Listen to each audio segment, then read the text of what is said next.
Salut tout le monde, j'espère que vous allez tous très bien et que vous êtes prêts pour une nouvelle affaire criminelle aujourd'hui. Mais avant que l'on entre plus en détail dans notre affaire du jour, je suis ravie de vous parler de notre sponsor qui n'est autre que Raid Shadow Legends, le jeu mobile du moment dont vous avez très probablement déjà entendu parler car ce ne sont pas moins de 80 millions de joueurs qui sont reportés à travers le monde. Mais pour ceux qui ne connaissent pas encore Raid, il s'agit là d'un jeu étant le parfait mix entre un film à succès et un vrai jeu AAA. Ce qui est vraiment révolutionnaire et je ne vous parle même pas de ces graphismes absolument époustouflants. Mais ce dont je vais vous parler plus spécifiquement aujourd'hui se trouve être les gardes Sylvain, qui sont une toute nouvelle faction et je pense ma préférée. Les gardes Sylvain ont élu domicile dans Mistwood, une immense jungle à l'est de Teleria. Et autant dire qu'ils sont plutôt protecteurs de leur terre. Si vous leur rendez visite, il y a de fortes chances pour qu'ils tentent de vous tuer si vous ne vous êtes pas déjà fait dévorer en chemin par une bête. Ils ont une ville ouverte aux étrangers appelée Nireza et se sont rapidement liés d'amitié avec deux factions voisines grâce à des luttes communes. Et ceci n'est qu'une toute petite fonctionnalité du jeu, car croyez-moi, on serait là pendant des heures si je devais vous parler de tout ce qui vous est possible de faire dans Raid. Et aujourd'hui, nouveaux joueurs, je vous gâte. Grâce au lien que vous retrouverez dans la description ou encore au code QR qui apparaît actuellement sur votre écran, vous obtiendrez aujourd'hui un pack de démarrage d'une valeur allant jusqu'à 30 €. Mais ce n'est pas tout, vous obtiendrez en plus de cela un champion Shonori gratuit, ainsi que le super butin de jeu qui apparaît actuellement sur votre écran. Vous trouverez toutes vos récompenses juste là dans votre boîte de réception, et ce seulement durant les 30 prochains jours. Et j'ai une autre petite surprise pour vous. Entrez le code qui s'affiche actuellement sur votre écran dans le jeu pour bénéficier de tout un tas de surprises qui vous seront très utiles, et ce pour célébrer l'arrivée de Rhonda dans Raid. Découvrez donc dès aujourd'hui Raid Shadow Legends et profitez de tous les avantages que Raid et moi-même mettons à votre disponibilité. Merci encore à Raid Shadow Legends de sponsoriser notre vidéo du jour, et maintenant place à notre affaire. On va maintenant rentrer dans notre affaire du jour, vous pouvez donc vous installer bien confortablement car on va commencer.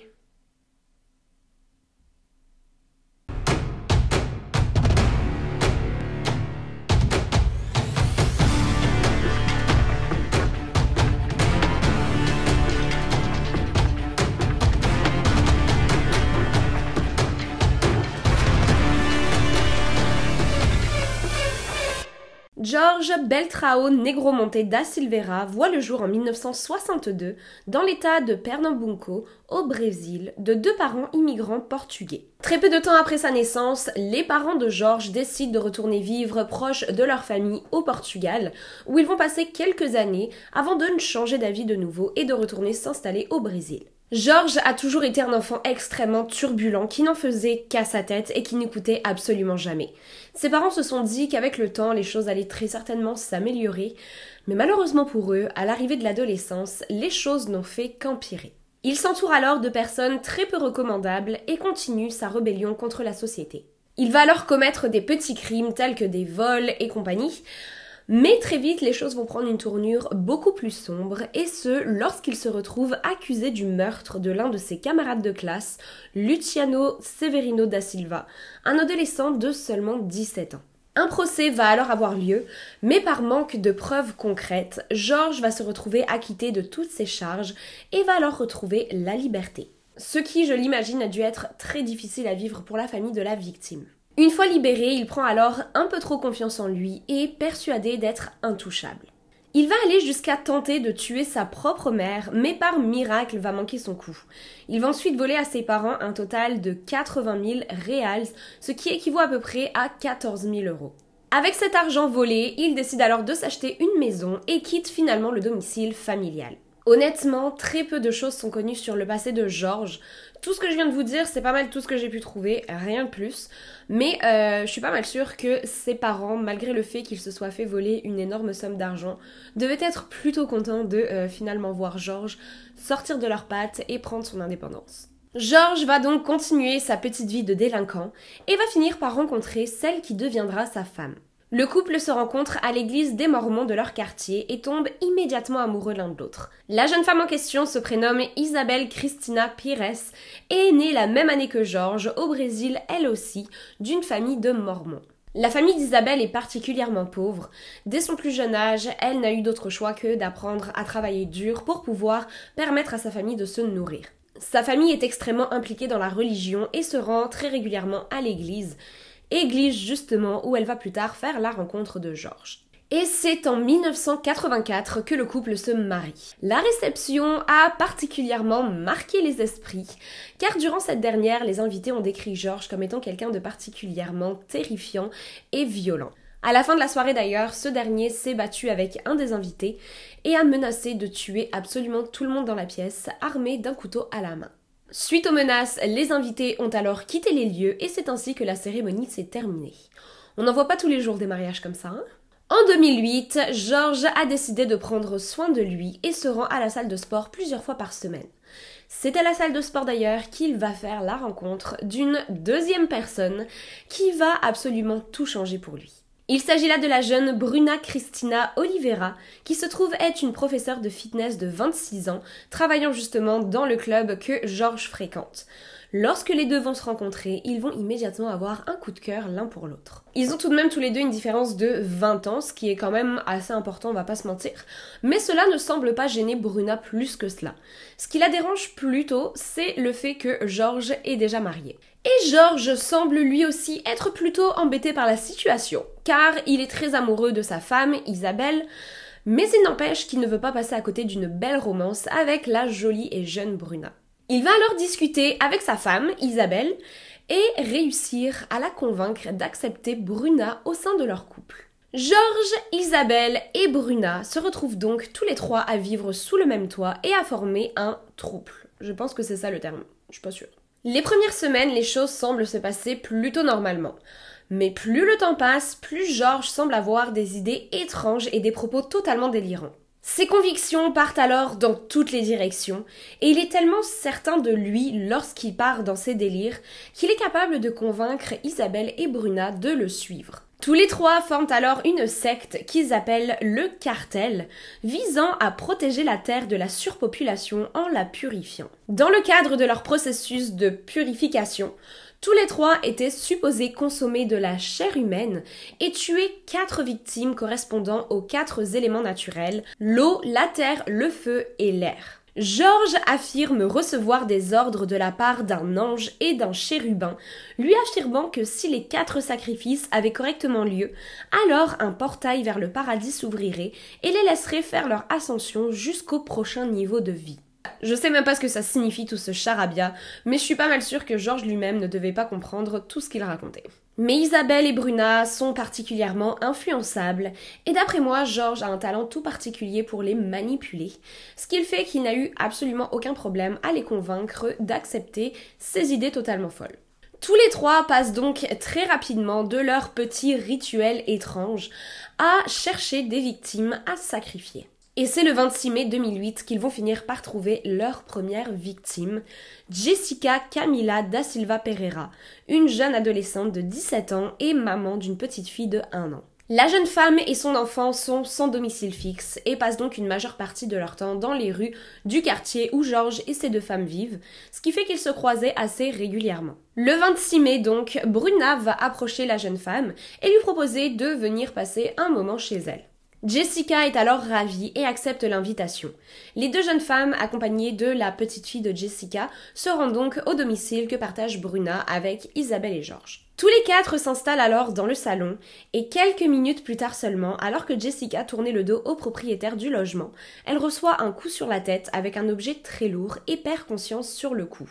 Son corps est alors traîné jusqu'à la salle de bain, où on va ensuite lui trancher la gorge, mettant immédiatement fin à ses jours. Après avoir drainé le corps de leur victime de tout son sang à l'aide d'un garrot, les membres de la secte l'ont démembré, découpant de larges morceaux de chair qu'ils ont ensuite stockés dans leur réfrigérateur. Ils ont ensuite enterré les restes du corps à l'intérieur d'un trou en forme de croix qu'ils avaient au préalablement creusé dans leur jardin et ont jeté certains des organes directement dans la poubelle.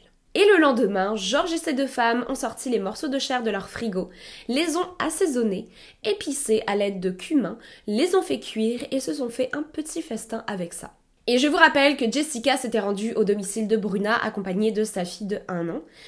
Eh bien sachez que les membres de la secte ont décidé de conserver l'enfant avec eux et ont même partagé leur petit festin cannibale avec la petite fille. Vous imaginez l'horreur absolue, j'en ai l'estomac retourné juste à y penser, juste de me dire qu'ils ont donné à manger à l'enfant les restes de sa mère. J'ai les poils qui se dressent, je trouve ça absolument ignoble, c'est horrible, inimaginable.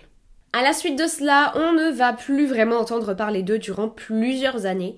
Plusieurs années d'ailleurs durant lesquelles la fille de Jessica est restée vivre à leur côté, car après avoir tué la mère, ils se sont dit qu'il serait bon pour eux d'enlever son enfant. Je vous rappelle qu'à ce moment-là, Jessica et sa fille se trouvaient à la rue. Ils n'avaient pas vraiment donc d'amis ou de famille.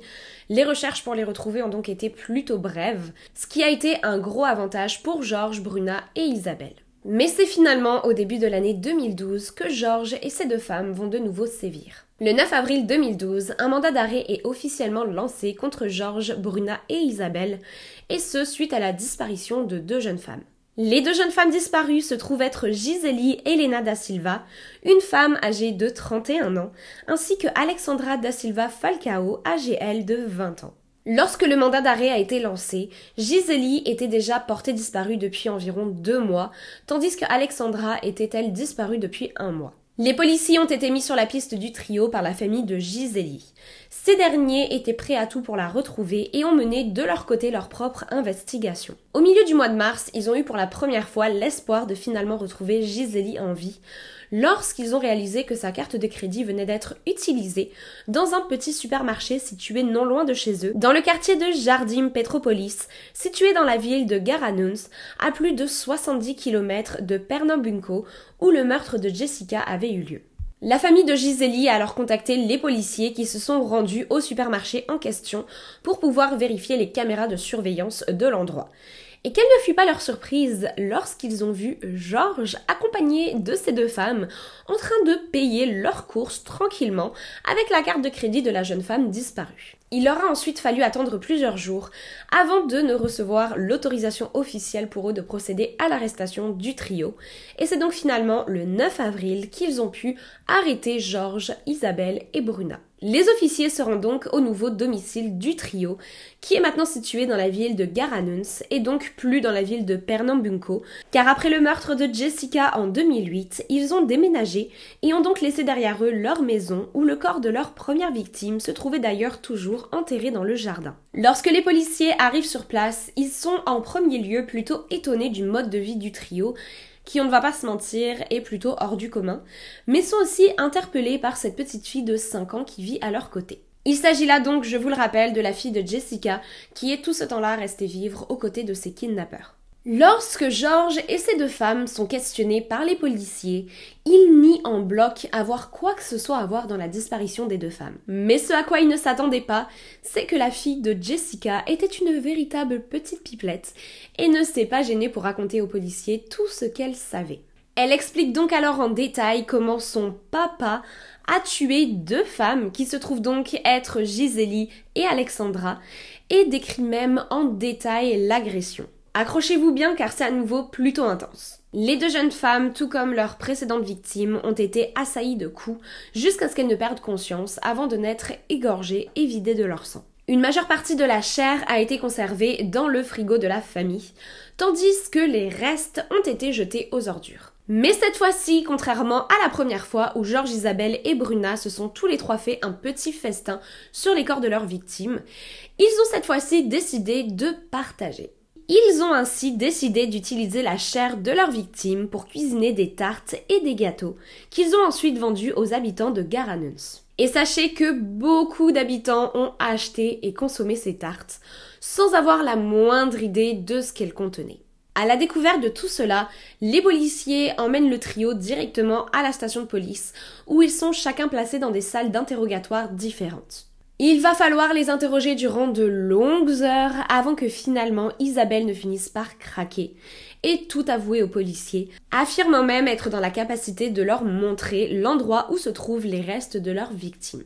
Les policiers vont donc lui demander de bien vouloir les mener jusqu'à ce fameux endroit et effectivement sur place plusieurs parties de corps vont être retrouvées et être identifiées comme appartenant à Giseli et Alexandra. La tête d'Alexandra va d'ailleurs être retrouvée totalement défigurée au point qu'il va être très compliqué pour les officiers de police de l'identifier correctement. Les policiers sont ensuite menés jusqu'à l'ancienne maison du trio, toujours par Isabelle, où vont être retrouvés sur place les restes de leur première victime, Jessica, enterrée donc dans le jardin. Vous vous en doutez, une histoire pareille, ça fait parler. Très vite donc, la rumeur de la découverte des corps et des atrocités commises par Georges et ses deux femmes, d'ailleurs je dis toujours ces deux femmes, mais la réalité, c'est que seulement Isabelle est sa femme. Bruna, techniquement, est seulement la petite amie du couple, mais c'est juste plus facile de dire ces deux femmes. Bref, les médias s'emparent donc de l'affaire et très vite, cette histoire fait le tour du pays. Il ne faudra pas attendre 24 heures pour que tout le Brésil n'ait entendu parler de cette histoire.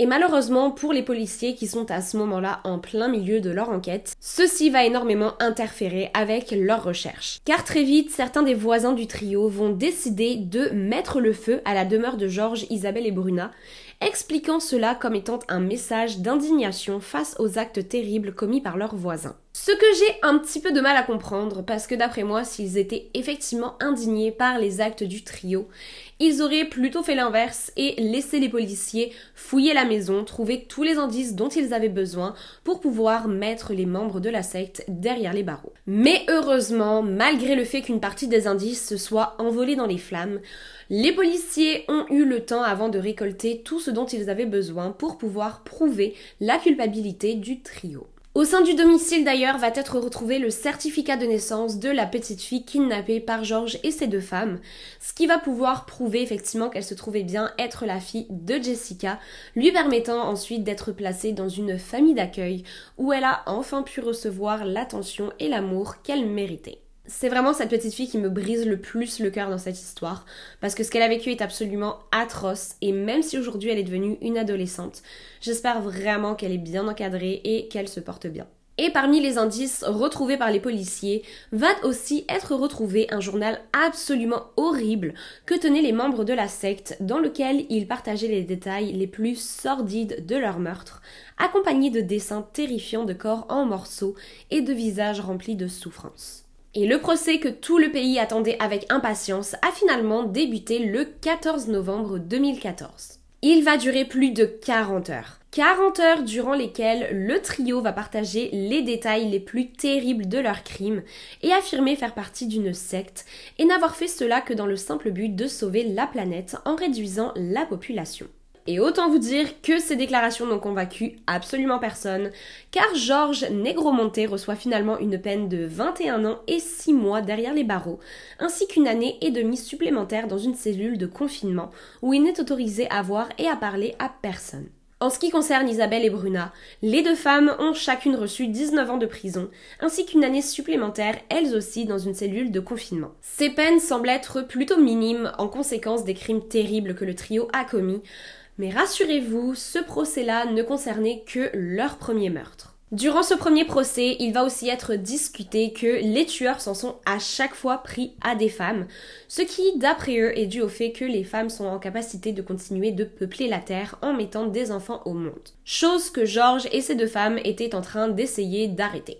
Et apparemment, une fois que les victimes avaient été attirées au domicile de Georges, ce dernier leur avait proposé un emploi fictif, accompagné d'une rémunération très intéressante, fictive elle aussi bien évidemment, dans le simple but de capter leur attention et de faire en sorte qu'elles n'aient pas envie de quitter les lieux. Et il a aussi été découvert que le trio était sur le point de s'attaquer à une 4e victime, qui se trouve être une jeune femme venant d'une municipalité voisine, que Georges avait déjà abordée à plusieurs reprises. Mais par chance, la police est intervenue à temps, pouvant ainsi éviter le pire. Et c'est donc en 2018 que Georges, Isabelle et Bruna font de nouveau face au juge lors de leur procès pour les meurtres de Giseli et Alexandra. Et ils reçoivent en plus de leur première sentence 71 années de prison supplémentaires pour Georges et Isabelle, ainsi que 68 pour Bruna. Et l'année qui a suivi, il a été décidé que leur peine pour le meurtre de Jessica n'était clairement pas suffisante. Et c'est ainsi que 27 ans supplémentaires ont été rajoutés à Georges et 24 ans pour Bruna et Isabelle. Autant dire donc qu'ils vont passer le restant de leur vie derrière les barreaux, et c'est très bien ainsi. En tout cas, c'est ce qu'on aurait pensé, car quelques années plus tard, George a été officiellement diagnostiqué comme souffrant de schizophrénie et a pour cela été sorti de prison et placé dans un institut médical où il se trouve à ce jour sous la constante surveillance des médecins. Et sachez d'ailleurs que George a écrit un livre depuis l'hôpital où il est enfermé, dont le titre est Révélation d'un schizophrène et dans lequel il partage tous les moments les plus importants de sa vie, allant de sa naissance à sa rencontre avec les 2 femmes de sa vie, jusqu'aux meurtres et aux idéologies sectaires l'ayant mené là où il est aujourd'hui. Son livre ayant été un grand succès, il en a ensuite écrit 3 supplémentaires. Et sachez d'ailleurs, petit fun fact, qu'aujourd'hui, George clame être devenu végétarien. C'est quand même assez drôle comme déclaration venant de la part d'un cannibale. Et voilà donc qui conclut notre affaire du jour dédiée à ce trio absolument maléfique. Comme toujours, laissez-moi vos avis et opinions en commentaire. Et si ça n'a pas encore été fait, n'oubliez pas de vous abonner et d'activer la petite alarme pour être informé des futures publications de mes vidéos. Merci encore à Raid Shadow Legend d'avoir sponsorisé notre vidéo du jour. Et n'oubliez pas d'utiliser soit le lien en description, soit le code QR qui apparaît sur votre écran pour récupérer votre pack de démarrage gratuit d'une valeur de 30 €, accompagné d'un champion Shonoru gratuit ainsi que ce super butin de jeu. Merci comme toujours d'avoir été présent et je vous dis à très bientôt pour d'autres histoires toutes plus glauques les unes que les autres. Bye!